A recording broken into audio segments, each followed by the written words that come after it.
Hello and welcome back to another episode of Angel's Craft Closet. Today we're going to be making a cute Get Well Soon card using the Stamping Up Lots of Bots stamp set. Super cute, little nuts and bolts piece there. The card base will be made out of navy blue cardstock, and there will be a white insert so that you can see any writing on the inside. I'll be using 3 layers of blue, gray, and white cardstock for the front. We'll be stamping on the white piece. I'm using Night of Navy to stamp the robot onto that white 2x3 inch piece of cardstock. I'm using Taking with Teal to stamp the edges, just to add a little bit of dimension to that top piece. I'm coloring in the robot with some watercolor pencils. I'm doing its body in gray, and I am using a little bit of orange for the little ice pack on the top of his head. And the striped paper that's by Heidi Grace on the front of the card, there's a little bit of orange highlighting on the stripes, so I just wanted to bring that in on the stamped image a little bit.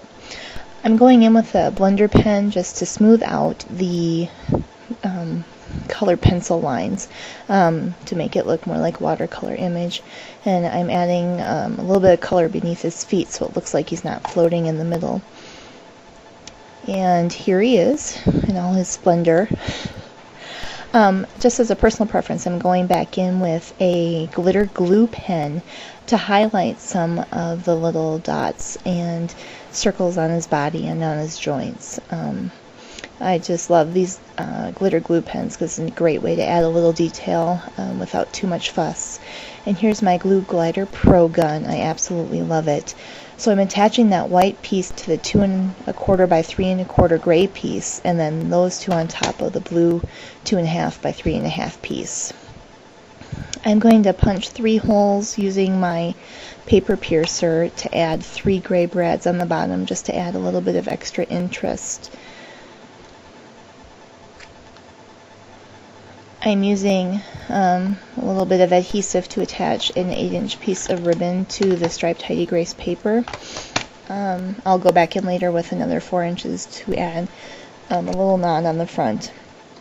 I'm using the nuts and bolts stamp just to add a little detail on the top and bottom with some Versamark ink. A really subtle touch, but very cute. So I'll attach that stripe piece, and I'm just using some of the remnants from some Pop Dots or dimensional adhesive that I had, and I'm attaching that to lift the stamped image up a little bit, especially with the prongs of the brads on the back. And there is that 4-inch piece I was mentioning earlier, just to tie that knot. And now I'm attaching the white piece to the inside of the card, and we have a finished Get Well Soon card. So thank you very much for stopping by and viewing my video, and please feel free to visit my blog at angelscraftcloset.blogspot.com. Thanks for joining me. Have a great day.